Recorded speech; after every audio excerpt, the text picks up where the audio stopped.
Over the last couple of years, I've been running 3 separate D&D campaigns. 2 of them have been weekly sessions. So I've been working, and over the last couple of years, developing my method of preparing Dungeons & Dragons games without taking too much time or being too invested before the session actually happens. Let's get into it.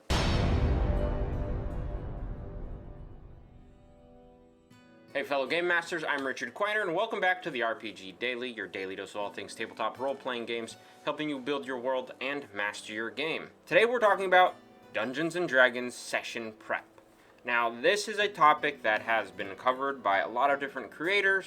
Everyone has their own opinions, and I think it's important to state right at the front, my method may not work for you. It probably won't work for you. You will have to find a method that works best for you. And I think that's important to remember as we get in, as game masters, we do get in our heads like we have to prepare 6 hours or 7 hours per session, and we kind of create this expectations in our mind of what we need to do. But I want to share with you that that's not always the case, and that everyone is a little bit different. In addition to me sharing how I prepare my games right now, I do want to also kick off a series as I work on developing this session prep system a little better. The idea is this is stage 1, and then over the next couple of months, as time goes, whenever I feel like making a video, as I've made some updates to my session prep system, I'll make a new video about that. Getting into how I prepare for my sessions, I built my system based off of a book called Return of the Lazy DM by Sly Flourish, Michael Shea. He has a YouTube channel, I'll link him in the description of this video. Check out his YouTube stuff. Check out his book, Return of the Lazy DM. It's not for the ultra beginner. If this is your first time running a session, you can skip his book. I read his book, or his original book, about a year into my DMing journey, and never looked back. In his book, he has a preparation process that he uses, that he lays it out in very simple terms, and I kind of base my system off of that. I'm not going to go into details about his process. You should go buy and read the book for that, but I will give you a brief overview. He starts out by reviewing the characters and then creating a strong start for the session. Then he creates a list of potential scenes, as well as a list of secrets and clues that might or might not come up in the session. On top of that, he lists and describes fantastical locations that they would encounter and things, and he creates another sublist of NPCs with some descriptors and tools to help him run those NPCs. And then last, he creates his list of monster encounters and treasures. Super straightforward.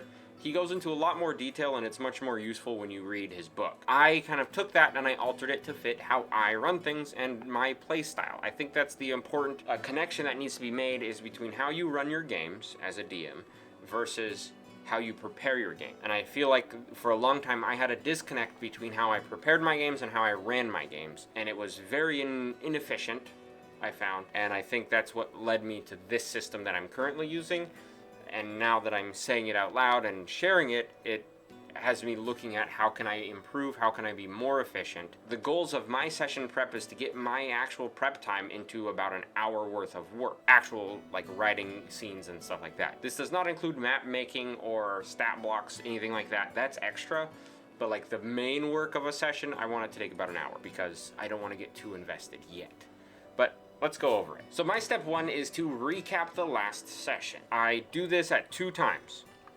When a session ends, I take 5 minutes and I try to get the big points of what just happened in that session down in my notebook or in my notes, so I kind of get a better idea of what happened and I can remember it better for the next couple days when I actually go back to prepare it. This is a vital step in my opinion because it lets you remember where the players might or might not be going. We all had that session where the players end the session and they're like, oh, we're gonna go over here next, and then as soon as the next session starts, they change their mind and they want to go somewhere else. But at least having a recap, you know what they've been talking about, what they've been thinking about throughout the session. This also gives you a chance to remember what NPCs that the players have interacted with in that session, so you can kind of flesh them out a little more. Did the NPCs seem like they would go back and talk to this person again, or were they going to ignore it? Because we're recapping, we're just looking back on what we've already done. If I do this at the end of the session, before I go back about the rest of my day, and when I come back to my session prep, I just read over it, and then I'm fresh. I know what I did. I know what I need to do coming up next. So that's step 1, just recap your session. My step number 2 is to look at the big picture. I might be alone in this, but I'm pretty sure most game masters come up with an overarching storyline for their game that they then inject the characters into. They add side quests, they add twists and turns to make it happen, but they have an overarching kind of method, an overarching conflict that's happening in their story. I look at that next. This is also kind of a recap where I look at the overarching story. Have the players interacted with this main storyline anytime recently? Is there any way that I can have them interact with this storyline in the next session? Is there any other side quests that are related to this overarching storyline? Or how can I take the current side quests that the players might be on and add that into the storyline? There's some method to the madness of, after recapping, being like, all right, what's the big picture here? What can I do to tie in the big picture in the session? I also find this time to be a good time to look at the NPCs that I have in the world, whether they've met the characters or not. Like, I can look at my big bad, I can look at them and I can say, what are they doing right now? Are the players impacting their plans? What will they do next? If they are impacted by the players, and if they're not impacted by the players, how can I get the players to actually have an impact on this big BBEG, right? So that's, I look at the overarching story. So first we got recap, overarching story, the big picture I call it. Then we get a little more specific. So my step 3 is actually to come up with locations. I think about where will my players want to go next. And I'm not just thinking of where have they said they're going to go, but in addition to them saying, oh, we're going to go to Saltmarsh, for example. We're going to go back to Saltmarsh and visit the town. I also think of what other places might they go. Are they going to go visit this weird haunted island? Are they going to go visit this island with storm giants on it? I try to think of 2 to 4 different locations that are interesting that the players might be drawn to throughout the session, things that could tie into adventure. And this helps me for a couple of reasons. One is I'm not just stuck being like, how can I come up with all this adventure in one location only? Second, it gives me locations where I can come up with adventures. I can come up with characters that live there. We'll get into more on that next. But it also, in overland travel, if the characters are traveling distances, it gives me locations to input, which in my opinion makes the world feel more full. For example, if the characters are taking a cart from point A to point B, and I come up with another location that's maybe just a small farm, a little hamlet, a little roadside inn, something like that, I can put that into the world, and then it doesn't feel like they're traveling through nothing between town A and town B. It says, oh, there's actually an inn on the side of the road here, and if the players choose to interact with it, I have something for that. So that's why locations is like my 3rd step. It's pretty high up on my list instead of other options that might be there. The thing I will note, and this is something I'm trying to do more, is if the players have not been to a location previously, or if there's been any drastic changes to the location, I try to write 2 to 3 sentences of a description. I try to make it as nice sounding as I can. So then, even if I'm not feeling like I can improvise a description, I have something available to me. This is actually probably the most time-consuming part of coming up with locations, is writing a description for them. I'll be honest. I'm bad at writing box descriptions. I'm bad at it. Working on it, but I'm bad at it. The next for me is actually to come up with my secrets and clues. I want to have a whole world happening around the players. I want them to not know everything that's happening up front all the time. So I come up with different secrets, and these I tie to the locations. So going back to the example of the roadside inn between town A and town B, if they go to the roadside inn, maybe this is a trap. Maybe this roadside inn is an evil place where there's a cult collecting weary travelers and they never make it. You know, maybe they all die here because they're sacrificed. And that's then a secret I can use to play out the adventure later. The secret doesn't have to be so grandiose as something like a cult killing people who are traveling down the road, but it should be something that the players might get invested in, something they might find interesting. In each location, I try to come up with 4 different secrets. I don't always succeed, and that's fine. But these secrets are what is going to motivate my roleplay and the story at the game table. And I'm going to cover that a little bit later as well. Now we move on to number 5, which is encounters. Encounters, when I say encounters, I don't mean combat encounters. So I come up with 2 or 3 encounters per location that the players might run into.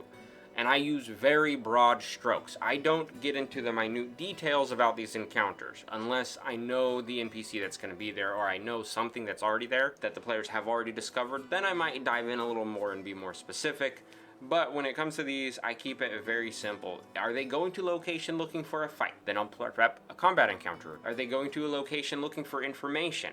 I might prep a combat encounter so they can then interrogate somebody, or I might prep an encounter so they can just talk to somebody or persuade them. I might come up with some kind of encounter this way, but like I said, broad strokes, just one sentence. There's an NPC that I want to create there. I'll name the NPC in this time, and I'll just give them a name. I'll say Bastion Barclay, the Pirate King, wants to work with them. That's it.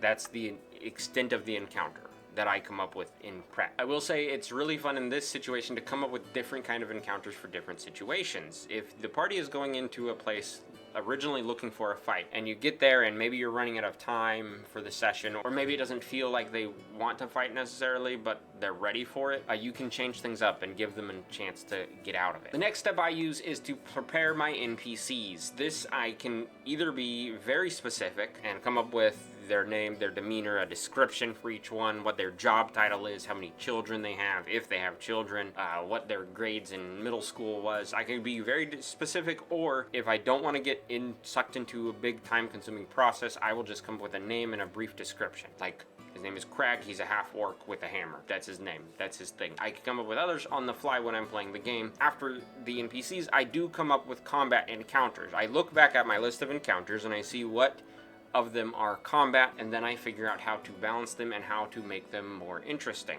I don't try to balance every single combat with the party every single time. If I create an encounter where there is a night walker striding through the forest or something and my party is level 4, I'm not going to figure out how to balance that night walker encounter to match this level 4 party. If they decide to fight this thing, they're gonna get whooped. That kind of thing is potential in my games. It could happen. But when it does come to combat encounters where I know that it should be balanced, or it should be fair, or it should be easy, or it should be a little tough for them, then I will work on balancing the encounter to my party. But most of the time is actually a different thing I do, where I strategize. I look at my character stat blocks, my monster stat blocks, and I think of how I can use these monsters most effectively in combat. What would they do? Now, there is a website you can look at called themonstersknow.com. I'll link that in the description as well, where the owner of that blog kind of writes strategy for different creatures based on their stat blocks and based on certain rules that he's created of how monsters work. I sometimes look at that, sometimes I come up with my own methods, but I enjoy this part because it makes me get in the head of the monsters a little bit.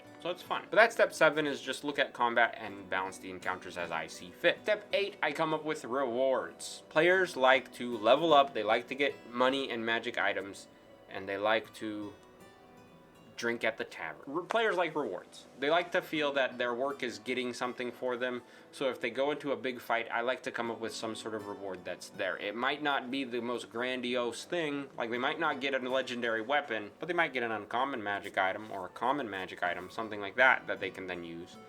Just something that makes them feel like this is worth it. I also tend to look at these and be like, how can I take this magic item and hint at the future of the campaign, of what's coming up next? So those kind of things I do come up with, but I keep it super basic. I don't dive in too deep on making things unless I want to make a homebrew item. Step 9, last of my steps, is my to-do list. I look over my whole session prep and I see if I need to make any maps or find maps that other people have made.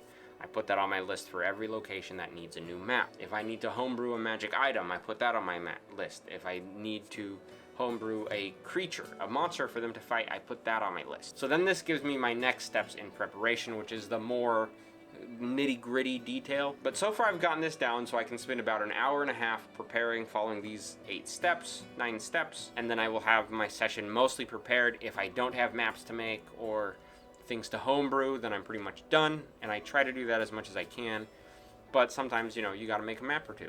That's life. Let's go over how this works for me and why it may or may not work for you, and why I'm working on developing it further. This has pros. Having a structure to preparing for a D&D session, I think, for how my brain works, is really useful. I can sit down, I have my to-do list, and I can go through my to-do list and make sure I get it all done. Meaning my step 1, my recap, my big picture. I can look at everything and make sure I get it done. So it's really helpful in keeping me from getting distracted and going to other activities while I'm preparing my session. In addition to that, having that structure helps me limit my prep time. If you're like me, where you're running a lot of sessions, you can't spend 40 hours a week preparing sessions for D&D. You have to limit that time you have to make sure you have time to do other things and balance your life out. So that's why I like having this structure. I also like the big picture, not diving into the fine details of any of these scenes or encounters, because it lets me have freedom to play the game, which I'm gonna return to this in just a moment.